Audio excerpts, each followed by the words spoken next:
Madame, Monsieur, bonsoir, bienvenue dans ce journal. À la une de l'actualité, ce soir, une réunion du Conseil national de sécurité au niveau de la situation sécuritaire générale.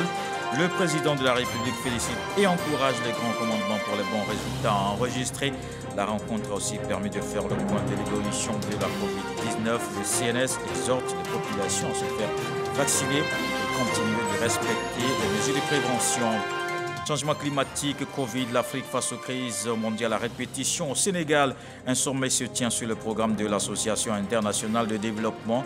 La filiale du groupe de la Banque mondiale met à disposition des pays 67 milliards de dollars sur les 3 années à venir. Le vice-président de la République, Temoko Melie Kone, représente le chef de l'État. Les candidats au Hajj 2022 ont entamé depuis ce jeudi la station de Mina. Après cette étape importante, c'est Arafat, puis le lendemain, l'Aïd el-Kébir. La Tabaski qui nécessite un bon approvisionnement du marché en bétail à des coûts abordables pour tous.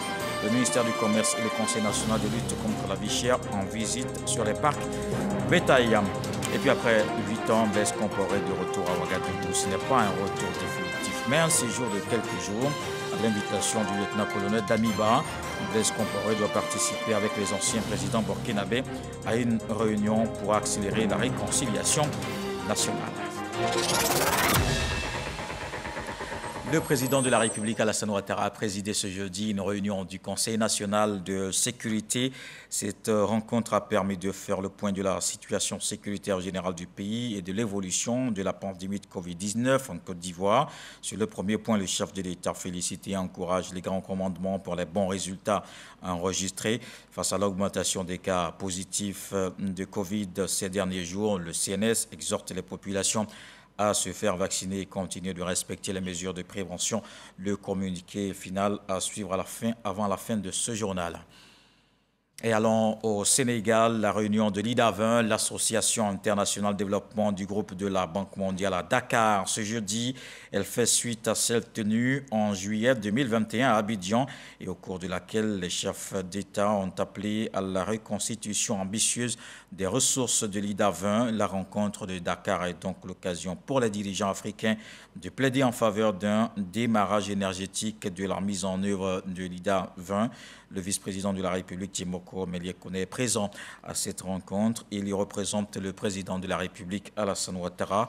Je vous propose de l'écouter.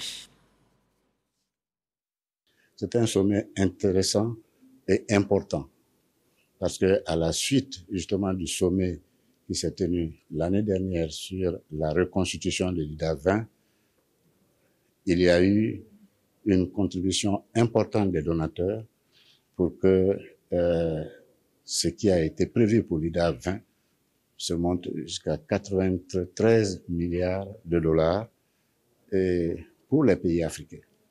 C'est un montant particulièrement important compte tenu des difficultés que connaissent ces pays et compte tenu des enjeux importants auxquels il faut faire face à ce moment-là, surtout après les pandémies et surtout après toutes les difficultés sur le plan international que nous connaissons avec les crises, que ce soit la crise ukrainienne, que ce soit l'inflation, que ce soit toutes sortes de difficultés que les États connaissent.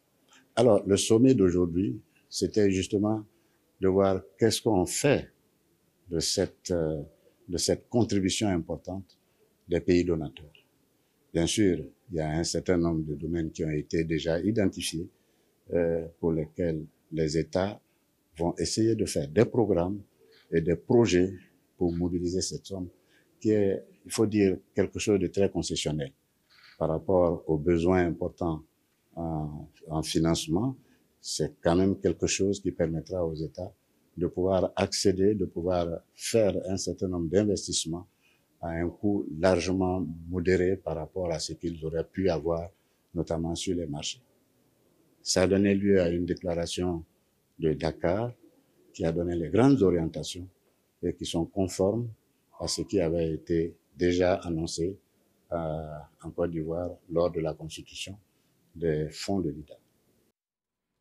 Le vice-président Tchemoko Méliette Kone à Dakar, représentant le président Alassane Ouattara à cette rencontre de l'IDA, l'Association internationale de développement. Et la situation pluvieuse du district d'Abidjan a démarré depuis 3 heures du matin et s'est poursuivie dans la matinée. Certaines communes ont déjà dépassé le seuil critique de quantité de pluie, c'est-à-dire 50 mm sur 12 heures. Aucune intervention signalée. La Sodexam donne le temps prévu sur les 3 jours à venir, du jeudi 7 au samedi 9 juillet 2022, le district d'Abidjan connaît un temps nuageux avec des pluies faibles. Aucun risque n'est prévu, mais soyons vigilants. Il veut mettre complètement fin aux constructions anarchiques et aux pratiques qui créent l'insécurité dans le domaine du logement et du cadre de vie. Le ministre Bruno Nabagné-Koné a donc initié une rencontre avec les acteurs et usagers de l'immobilier. Cette démarche permet de renforcer les connaissances sur les dispositions du Code de la construction et de l'habitat. Lancine Bakayoko.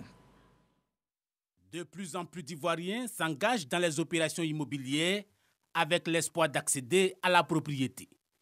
Malheureusement, l'on observe de nombreux abus dans le secteur, liés notamment à la sécurisation des cotisations des souscripteurs, qui sont pour la plupart versés sur des comptes à vue, ouverts au nom de promoteurs immobiliers sans aucune forme de garantie. L'objectif spécifique, c'est de présenter le code, mais aussi de faire un focus sur la réglementation en matière de vente d'immeubles, de mettre en lumière les droits et les devoirs des uns et des autres, aussi bien des promoteurs que des acquéreurs. Les acteurs de la chaîne de la construction se sont apaisantis sur divers autres sujets, entre autres la procédure d'acquisition de logements dans un programme immobilier, le rôle de l'État, des banques et même de l'acquéreur. La signature des actes cédés ne prend plus du temps. C'est un appel que je peux lancer aux acquéreurs, vraiment de s'approcher du ministère de la Construction aujourd'hui, qui a tout fait pour dématérialiser tout ce qu'on appelle la procédure administrative. Le ministre Bruno Nabagné-Koné a pris une part active dans cette rencontre à vocation pédagogique. Tous les textes qui ont été pris l'ont été sur une base qui est parfaitement démocratique, qui a pris en compte tout le monde. Il ne s'agit pas que des textes protégeant ceux qui ont l'argent, ceux qui sont capables de faire des investissements de 100 millions, de 200 millions. Mais également, nous nous soucions de ceux qui ne peuvent que réaliser un bâtiment de 10 millions sur 55 mètres carrés. Passé la sensibilisation, Bruno Nabagné-Koné a prévenu qu'il ne transigera pas sur le respect de la réglementation en matière de construction d'immeubles. En 2021, 9 867 contrôles ont été effectués. La 47e session de l'Assemblée parlementaire de la francophonie se tient à Kigali, au Rwanda. Dama Bictogo, président de l'APF, profite de sa présence à ce rendez-vous pour renforcer les relations avec d'autres institutions sœurs. Il a reçu en audience les présidents des Assemblées nationales du Bénin et de Centrafrique, Moussa Konaté, Asséman Ambroise, à Kigali. La prochaine réunion du réseau des parlementaires africains contre la corruption se tiendra au Bénin. Le président de l'Assemblée nationale, Adama Bictogo, président de l'APF, est invité à ce rendez-vous parlementaire. Une invitation du président de l'Assemblée nationale du Bénin. Nous avons pris l'initiative au Bénin de relancer ce réseau africain pour que ce réseau puisse jouer sa partition dans l'économie de nos pays respectifs. Et j'ai eu la présence d'esprit et l'amabilité d'inviter mon cher frère à venir au Bénin pour participer et partager l'expérience ivoirienne de la lutte contre la corruption. Pour moi, c'est une visite d'abord fraternelle, une visite de 2 parlements qui se sont inscrits dans le prolongement de l'amitié forte et fraternelle qui existe entre les 2 chefs d'État, en l'occurrence le président Alassane Ouattara et le président Patrice Talon. Autre personnalité venue échanger avec le président Adama Bictogo, le président de l'Assemblée nationale de la République de Centrafrique. Le renforcement de la coopération entre les 2 parlements est au centre de la rencontre. Il faudrait que nous comprenions une chose, que la République centrafricaine et la République de Côte d'Ivoire sont 2 pays amis, sont 2 pays frères, dont les sorts sont scellés, sont liés. On ne peut faire autrement que de travailler la main dans la main au niveau de nos 2 parlements pour que nos 2 pays se portent mieux et nos peuples avec. Voilà l'objet de mon déplacement auprès du président Bictogo. Cette visite entre nos 2 parlements obéit à l'historique qui lie nos 2 pays. Parce que la Centrafrique et la Côte d'Ivoire, depuis l'époque donc du président Houphouët, Bokassa, tous les présidents centrafricains qui se sont donc succédés, ont toujours eu de bonnes relations avec la Côte d'Ivoire et nous nous inscrivons naturellement dans le prolongement de ces relations historiques, culturelles, fraternelles qui lient nos deux pays. Ces présidents de parlement reçus ce jour par Adama Bictogo sont à Kigali, au Rwanda, dans le cadre de la 47e session plénière de l'APF, Assemblée parlementaire de la francophonie. Et si en Côte d'Ivoire, cela fait 2 ans que Amadou Gon Coulibaly n'est plus, son souvenir reste vivant dans l'esprit de chaque Ivoirien. À Yamoussoukro, une commémoration pour marquer l'an 2 de sa disparition. En toile de fond, des témoignages sur la vie de l'ex-premier ministre. Les intervenants ont salué ses qualités de fidélité, d'engagement et surtout d'excellence. Le reportage de Kader Sogodogo. Amadou Gon Coulibaly, sorti du moule de Félix Houphouët-Boigny, il a très vite épousé la philosophie d'un grand homme, Alassane Ouattara. Avec lui, il s'est attelé à développer les sillons tracés par le père fondateur de la Côte d'Ivoire moderne et modèle, Félix Houphouët-Boigny. Un exemple de vie, un modèle pour tous ceux qui l'ont côtoyé. Chez nous, en Afrique, les alliances sont plus fortes que les liens de sang. Et l'alliance conclue entre les Gon Coulibaly de Korogo et les Boigny de Yamoussoukro remonte à plusieurs générations et tient jusqu'à ce jour. Le temps de collaboration passé à ses côtés m'a permis de découvrir sa passion pour le travail et surtout pour le travail bien fait. La preuve de cet acharnement au travail est qu'il est resté à la tâche. Vous vous en souviendrez, ce jour du 8 juillet 2020. Et quand Jeannot Ahoussou Kouadio prend la parole, on ressent encore et encore la dimension d'une perte. Je voudrais réserver mes premiers mots à son Excellence M. Alassane Ouattara et à son épouse Dominique Ouattara pour avoir su détecter très tôt les immenses talents enfouis dans le jeune Amadou Gon, à qui ils auront tout donné le 2 juillet 2020. Et j'ai eu Gon au téléphone, j'ai dit je m'en vais pour aller faire un contrôle médical. Il me dit bon, moi je rentre, j'ai dit je vais prendre ta place. Et j'étais à l'hôpital. Je suis arrivé en France, c'est le 5 juillet que je suis rentré à l'hôpital. Je suis sorti de l'hôpital le 29 octobre 2020, alors que j'étais parti pour 10 jours. Et c'est à l'hôpital que j'ai appris le décès d'Amadou Gon le 8 juillet. Alors comprenez que j'étais sur la voie pour l'accompagner, tant notre fraternité était très forte. Et je crois que si je suis en vie, c'est lui qui m'a dit, frère, retourne pour accompagner nos jeunes frères, on n'a pas terminé notre retour. Rigueur, abnégation et travail. La conscience collective retiendra que Amadou Gon Coulibaly est mort à la tâche. Allons dans le Bassa-Sandra pour parler de développement. Les populations de 7 villages dans la région de Bouaklé en joie. Après plusieurs dizaines d'années passées dans l'obscurité, elles goûtent aujourd'hui au plaisir de la lumière. Leurs différents villages viennent d'être connectés au réseau électrique national, portant ainsi à 92% le taux d'électrification rurale dans cette zone. La cérémonie de mise sous tension était une occasion pour rendre hommage au président Alassane Ouattara pour ses actions de développement. Les candidats au Hajj 2022 ont entamé depuis ce jeudi la station de Mina, une étape importante. Mina, située à une dizaine de kilomètres de la Mecque, est un passage obligé pour le Hajj. La station de Mina marque véritablement des rites finaux du pèlerinage musulman en terre sainte d'Arabie Saoudite. Avec nos envoyés spéciaux, Mahama Traoré et Abdelaziz Ganiou, voyons comment les fidèles ivoiriens ont investi ce lieu saint.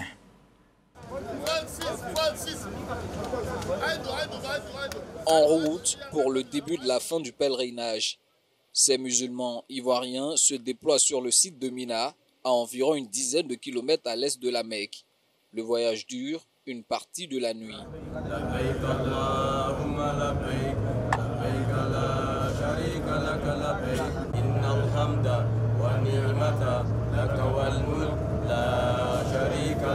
Voici Mina, une ville éphémère située au pied des collines qui ne dure que le temps du Hajj. Elle est faite de milliers de tentes sous lesquelles siègent tous les croyants venus du monde entier pour accomplir le pèlerinage. Le prophète sallallahu alayhi wa sallam, quand il a pris l'intention à Makkah pour pouvoir faire son pèlerinage, est venu ici à Mina pour camper, un jour avant d'aller à Arafat. Donc après Arafat, il est revenu ici encore pour faire la lapidation et l'essentiel du pèlerinage se passe à Mina. Donc c'est une étape très importante du pèlerinage. À l'instar de tout le circuit cultuel du Hajj, la station de Mina requiert également une intense adoration. Elle commande aussi aux pèlerins de rester en ihram, la tenue de sacralisation au moins durant les premières 72 heures du séjour. L'ihram, c'est un symbole de soumission. C'est un symbole qui montre aux pèlerins ou aux musulmans que tout revient à Allah subhanahu wa ta'ala. Et nous sommes tous appelés un jour à répondre à la mort et à être devant Allah subhanahu wa ta'ala. Lorsque nous sommes en ihram, il est interdit de se parfumer. Lorsque nous sommes en ihram, il est interdit de se coiffer ou de couper ses ongles. Le musulman en ihram doit faire un effort de respecter tout ce qui est interdit en islam. Pour une meilleure diffusion de l'information au sein du contingent ivoirien à Mina, le commissariat du Hajj déploie un dispositif spécial. Le dispositif que nous installons ici actuellement, nous appelons Radio Mina. Nous avons un programme d'animation. Ce sont soit des émissions, nous avons même des plateaux avec souvent des invités, des imams ou tout autre profil que nous souhaitons avoir. Et puis également, il y a la phase des informations courantes, quotidiennes. Vous avez retrouvé le programme des prières, le programme de la lapidation, qu'on appelle le programme des Jamarat, etc., etc. Après une première nuit passée à Mina, les pèlerins ivoiriens seront acheminés dans la nuit du jeudi au vendredi vers le mont Arafat, l'étape clé du Hajj. Donc les pèlerins après Mina, demain c'est la station d'Arafat, ce qui signifie que le lendemain samedi c'est la fête de l'Aïd el-Kébir, une célébration qui se prépare activement ici. Chaque musulman pourra bien se vêtir dans son boubou. À Ouangolodougou, la ville aux deux frontières, il s'est tenu la traditionnelle cérémonie de don de basin. Cette année, ils sont au total 205 bénéficiaires. Le reportage de Kader Sogodogo. Des chefs de village, de communautés, des guides religieux. Ils sont au total 205 personnes qui pourront bien s'habiller le jour de la fête de la Tabaski. Chacun reçoit 5 mètres de basin et une enveloppe pour la couture. Le don est fait par le député de la circonscription au nom du ministre d'État Téné Birahima Ouattara, président du conseil régional du Tchologo. L'homme, vous saviez, qui est un artisan du devoir et symbole de la bienfaisance, nous envoie envers les parents, communier avec les parents pour qu'ensemble nous puissions bien fêter dans la paix, dans la convivialité. Les autorités de la ville et les bénéficiaires saluent cette action qui soulage véritablement. Tous les Wangolo, chefs de village, tout, il est content. Tous les imams là, il est content. Tous les femmes là, il est content. La fête, c'est la belle. Nous sommes dans une zone où tous les parents n'ont pas forcément les moyens pour pouvoir bien s'habiller pendant la fête. Je crois que c'est un acte à louer. Donc je crois qu'il a encouragé pour ce qu'il vient de faire ce matin. La fête de la Tabaski, l'Aïd el-Kébir ou la fête du mouton est prévue pour le 9 juillet 2022. Et pour cette célébration, il faut donc surtout du bétail. Le gouvernement veille à l'approvisionnement du marché. Le Conseil national de lutte contre la vie chère en tournée dans les parcs, notamment à Treichville et à Djamé. La secrétaire exécutive et la direction du commerce intérieur veulent s'assurer de la disponibilité des bêtes et surtout à des coûts abordables. Michel Mambo. Treichville, à Tekoubé, à Djamé. À 2 jours de la fête de la Tabaski, la secrétaire exécutive du Conseil national de lutte contre la vie chère, Dr Anididis Bakone, accompagnée du directeur général du commerce intérieur, sillonne les parcs à bétail. Objectif, s'enquérir du niveau d'approvisionnement des marchés et des prix pratiqués sur place. Constat. Le mot d'ordre, c'était la décentralisation, la proximité avec les populations, pour leur permettre de pouvoir faire des gains en termes de déplacement, en termes de transport. Et nous sommes satisfaits dans la mesure où, effectivement, le marché est largement approvisionné. Les marchés à l'intérieur du pays sont également approvisionnés. Toutes les bourses peuvent être satisfaites. C'est une grosse satisfaction de voir que les mesures prises par le gouvernement, dans le cadre de la fluidité routière, le démantèlement des barrages illicites et illégaux, ont permis aux opérateurs économiques de la filière donc de travailler à approvisionner massivement nos différents marchés. Des parcs à bétail suffisamment approvisionnés et il y en a pour toutes les bourses. On est approvisionné. Voilà même des moutons qui viennent d'arriver hier nuit. Et on a des camions qui sont en route. Vraiment, c'est de rassurer la population. On a des moutons vraiment à des prix vraiment exceptionnels. Il y a des moutons qui commencent à partir de 100 à 150 jusqu'à 200 000. Mariam Koulibaly, cette vendeuse de moutons, pour qui le métier n'a plus aucun secret, compte bien faire de bonnes affaires cette année. Tabaski 2022, la fête s'annonce belle et pour les fidèles musulmans et pour les commerçants. Et dans le nord du pays, à Togo-Niéré, on parle d'autonomisation de la femme. L'association Wokala initie des activités génératrices de revenus. Ces femmes ont le soutien de la ministre-gouverneur Raymond Goudou Kofi. Une rencontre aux allures de rapprochement entre les peuples du Tchologo et des lacs dans le centre du pays. Franck Adio. Les femmes travailleuses pour l'autosuffisance alimentaire locale à l'honneur à Togo-Niéré, 22 km de Ferké. Nous sommes dans le canton Palaka, région du Tchologo. Une célébration placée sous les vocables réconciliation, rassemblement et paix. Les femmes de Togo-Niéré, membres de l'association Wokala, manifestent ainsi leur engagement à jouer leur partition pour le développement local. Parler de paix, mais aussi des questions d'autonomisation. La marraine est la ministre-gouverneure du district des Lacs, Raymond Goudou Kofi. J'ai eu un parcours de 10 ans au sein du gouvernement, mais pendant ces 10 années, j'ai servi surtout les femmes. Mais il y avait aussi une chose qui était importante, c'est que le président tenait énormément à l'autonomisation des femmes. Que ce soit en milieu rural ou que ce soit en milieu urbain, les femmes ont toujours eu de l'importance pour le président Alassane Ouattara.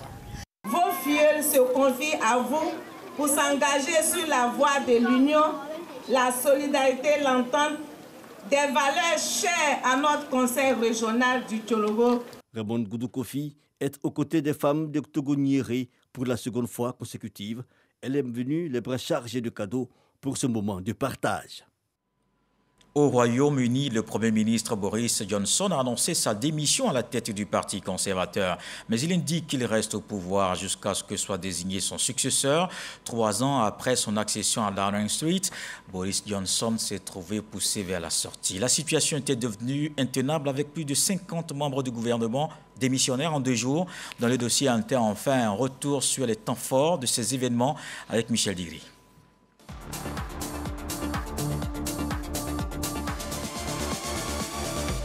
Usé par les scandales, affaibli par une série de démissions sans précédent, le Premier ministre britannique Boris Johnson s'est finalement résolu jeudi à quitter le pouvoir en annonçant sa démission en tant que chef du Parti conservateur.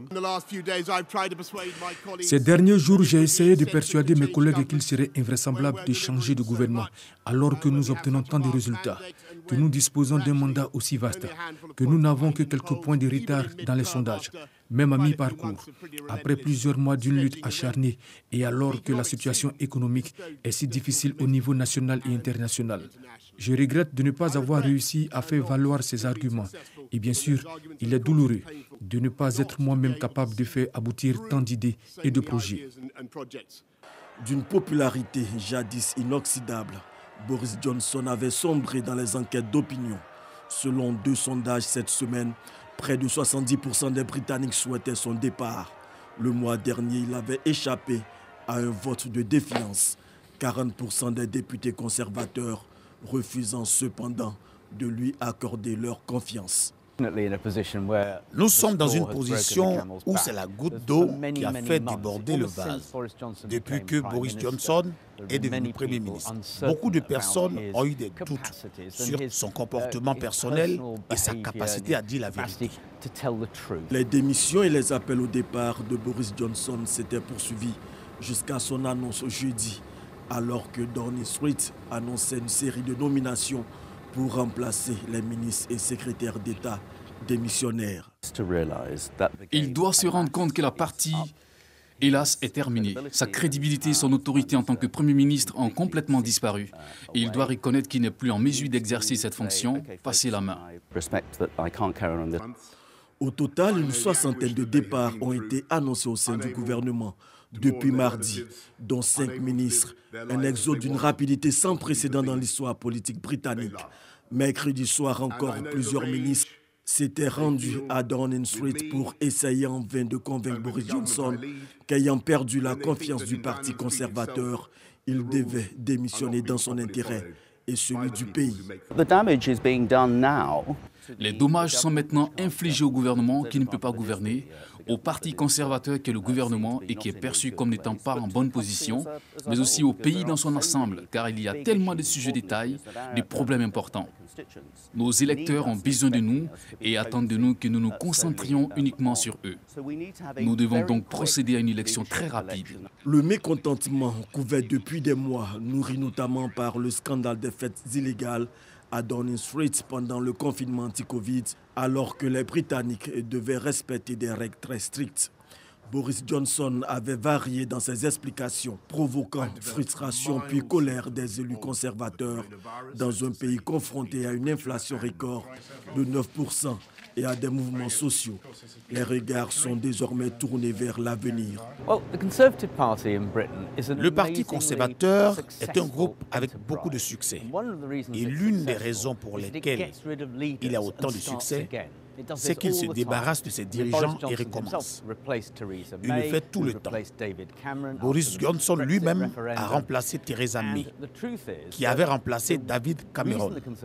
Et cela permet au parti de recommencer avec un nouveau dirigeant et de dire, regardez, nous sommes un groupe complètement différent. Après 3 années turbulentes au pouvoir marquées par le Brexit, dont il était le champion, la pandémie de coronavirus, l'invasion russe en Ukraine et une inflation record, Boris Johnson a assuré que celui ou celle qui lui succéderait aurait tout son soutien. Il pourrait toutefois rester chef du gouvernement jusqu'à l'automne, le temps d'élire son successeur à la tête du parti. Un sondage auprès des membres du Parti conservateur donne le ministre de la Défense, Ben Wallace, favori pour succéder à Boris Johnson.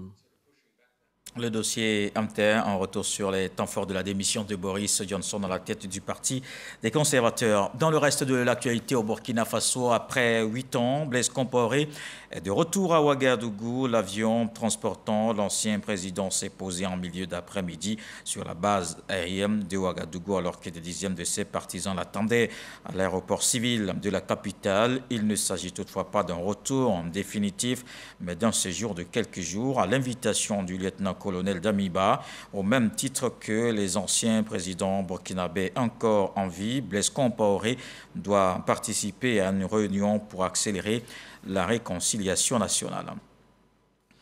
Ici, en Côte d'Ivoire, le président de la République, Alassane Ouattara, a présidé ce jeudi une réunion du Conseil national de sécurité.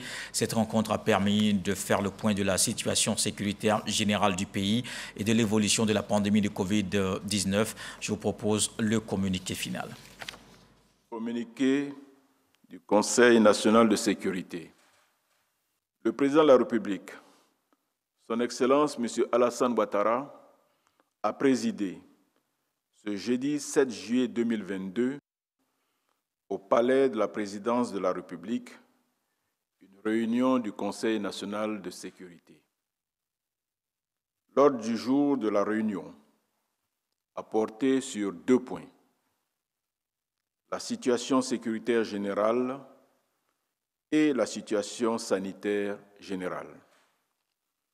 Au titre de la situation sécuritaire générale, à la suite de la présentation du ministre de l'Intérieur et de la Sécurité, le Conseil national de sécurité a noté avec satisfaction une amélioration continue de la situation sécuritaire générale depuis le mois de mai 2022. Cette amélioration, qui se traduit par la baisse significative des incidents enregistrés dans divers domaines, est due aux multiples opérations de sécurisation menée par l'ensemble des forces de défense et de sécurité sur toute l'étendue du territoire national. À ce titre, le président de la République a vivement félicité les ministres en charge de la défense et de la sécurité, ainsi que les grands commandements et l'ensemble des forces pour les résultats satisfaisants obtenus. Il les a par ailleurs encouragés à maintenir cette dynamique. Le Conseil national de sécurité a toutefois déploré le bilan tragique des pluies diluviennes qui se sont abattues sur notre pays durant le mois de juin dernier. Ainsi, l'on a enregistré 19 décès, 5 blessés, 151 personnes mises en sécurité et 13 évacuées, ainsi que des inondations et de nombreux dégâts matériels dans plusieurs quartiers du Grand Abidjan. Face à ce triste bilan, le président de la République a réitéré sa compassion à toutes les victimes et leurs familles. Il a félicité le Premier ministre, chef du gouvernement, ainsi que l'ensemble des acteurs impliqués pour l'assistance et le soutien apportés aux personnes sinistrées. Par ailleurs, le chef de l'État, après avoir relevé que la Côte d'Ivoire, à l'instar de plusieurs pays dans le monde, est sujette aux conséquences néfastes des changements climatiques, a vivement exhorté les populations à libérer les zones à risque.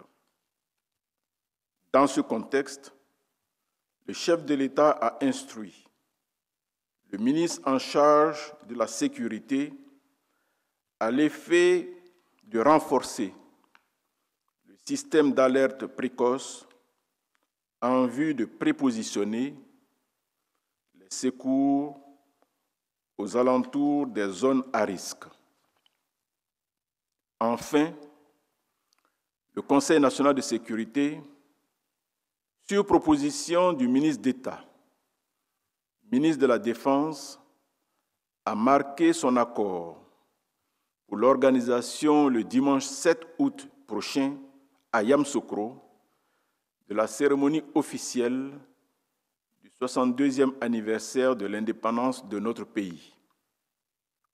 Cette cérémonie comprendra, outre les honneurs au chef de l'État, une grande parade militaire et un défilé civil. Aussi, les festivités de cette année, qui verront la participation du Libéria en qualité d'invité d'honneur, auront pour thème lien, forces de défense et de sécurité, population, socle de la résilience nationale face aux nouveaux défis sécuritaires. Le Conseil national de sécurité invite donc toutes les populations à prendre part à ce grand moment de fierté pour notre nation. Au titre de la situation sanitaire générale, 3 points ont été abordés. L'évolution de la maladie à coronavirus 2019 en Côte d'Ivoire, la situation de la dengue en Côte d'Ivoire et de la fièvre de Lassa en Guinée, et la situation de la variole du singe ou monkeypox. Concernant la maladie à coronavirus 2019 en Côte d'Ivoire, le ministre de la Santé, de l'Hygiène publique et de la couverture maladie universelle a fait un point de situation. Ainsi, à la date du mercredi 6 juillet 2022, la Côte d'Ivoire dénombrait 83 823 cas confirmés de Covid-19, dont 82 577 guéris, 805 décès et 441 cas actifs. Les résultats enregistrés au cours du mois de juin 2022 ont montré une augmentation constante du nombre de cas positifs et du taux de positivité. Ainsi, l'on a enregistré 414 cas positifs la dernière semaine du mois de juin, contre 112 la première semaine du même mois. De même, le taux de positivité est passé de 2,4% début juin à 8,8% fin juin. Toutefois, le taux de létalité demeure en dessous de 1%. Selon le ministre en charge de la Santé, cette reprise épidémique s'explique par plusieurs facteurs, notamment la saison des pluies et les nombreux déplacements occasionnés, entre autres, par les vacances scolaires. Cependant, tous les indicateurs enregistrés au cours des 6 premiers mois de 2022 restent inférieurs à ceux de 2021 sur la même période. En outre, le ministre en charge de la Santé a informé le Conseil national de sécurité de la prépondérance du variant Omicron ainsi que de l'identification en cours d'autres variants sur toute l'étendue du territoire national. Au titre de la vaccination, le ministre en charge de la Santé a porté à la connaissance du Conseil national de sécurité que dans le Grand Abidjan, épicentre de la maladie avec près de 95% des cas positifs, 60% de la population cible a reçu la première dose de vaccin et 26% est complètement vacciné. Le ministre en charge de la Santé a aussi informé le Conseil national de sécurité de la poursuite du processus d'approvisionnement en vaccins avec 23 500 000 doses reçues à ce jour sur plus de 30 millions de doses commandées. Dans ce contexte, le Conseil national de sécurité a instruit le ministre en charge de la Santé à l'effet d'intensifier la sensibilisation ainsi que la vaccination des populations. Le Conseil national de sécurité l'a également instruit de continuer à privilégier les dons dans l'acquisition des vaccins. À cet égard, le président de la République, tout en se félicitant de la bonne collaboration avec les partenaires extérieurs de la Côte d'Ivoire dans la lutte contre la COVID-19, a remercié ces derniers pour leur importante contribution. Concernant la situation de la dengue en Côte d'Ivoire, le ministre en charge de la Santé a porté à la connaissance du Conseil national de sécurité que notre pays a enregistré, à la date du 4 juillet 2022, 83 cas de dengue, dont 68 de forme hémorragique et un décès. La majorité des cas se trouvent dans le Grand Abidjan, en particulier dans le district sanitaire de Cocody-Bingerville. Concernant la situation de la fièvre de Lassa en Guinée, le ministre en charge de la Santé a informé le Conseil national de sécurité que les autorités sanitaires guinéennes ont déclaré la fin de l'épidémie dans ce pays voisin de la Côte d'Ivoire depuis le 1er juillet 2022. Enfin, s'agissant de la variole du singe ou monkeypox, le ministre en charge de la Santé a notifié au Conseil national de sécurité l'apparition récente en Europe et en Amérique de cette maladie endémique dans certains pays africains. De même, il a fait part des cas enregistrés au Nigeria et au Ghana, respectivement au nombre de 21 et 18, et des mesures adoptées par notre pays dans le cadre du diagnostic du monkeypox virus et d'autres virus du même genre ou apparentés. Parmi ces mesures figure notamment la dotation de l'Institut Pasteur de Côte d'Ivoire en réactif PCR. Le ministre en charge de la Santé a toutefois rassuré qu'à ce jour, aucun cas de variole du singe n'a été observé en Côte d'Ivoire. Ainsi, au regard de la situation sanitaire générale qui prévaut dans notre pays, le Conseil national de sécurité a décidé des mesures suivantes. La reconduction de l'état d'urgence sanitaire pour une période de 3 mois à compter du 1er juillet 2022 et le renforcement de la surveillance épidémiologique des maladies à potentiel épidémique.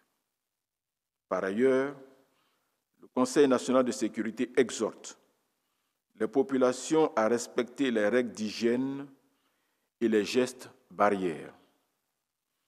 Il invite les personnes de 12 ans et plus à se faire vacciner contre la COVID-19, y compris celles qui sont en attente de la 2e dose. De même, il incite les populations complètement vaccinées depuis plus de 6 mois à faire leur dose de rappel.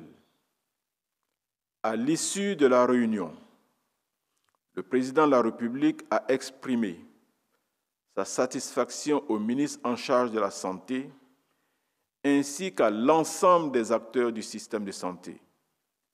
Il les a encouragés à redoubler d'ardeur en vue de l'éradication de toutes les maladies à potentiel épidémique dans notre pays. Enfin, le chef de l'État a invité les populations vivant en Côte d'Ivoire à la vigilance et au respect des consignes édictées par les autorités sanitaires. Fait à Abidjan le jeudi 7 juillet 2022.